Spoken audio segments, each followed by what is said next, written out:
We now need to prepare the deferred tax note of Pink Limited. As always, what is your plan of action? I will start off with my template. I've already prepared my calculation, therefore transfer the relevant amounts.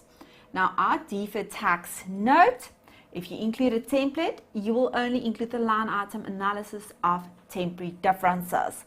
Right, now you will then have to list out of what your temporary differences consist out of. Now we know we have property, plant and equipment and prepaid insurance.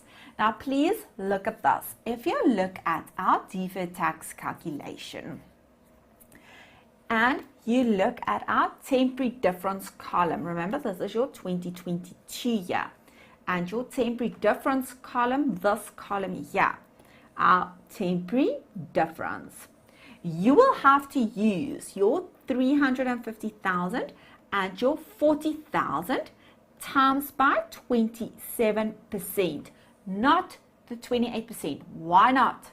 Because at year end, our rate will be 27%. Therefore, in your note, you will have your accelerated deductions for tax purposes. This will be your 350,000 times 27%, 94,500.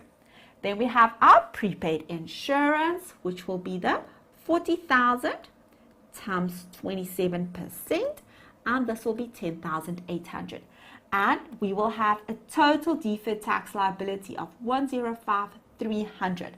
This should agree to your deferred tax calculation amount, 105,300, the amount based on our new tax rate. Then it is important that you always indicate deferred tax asset or liability.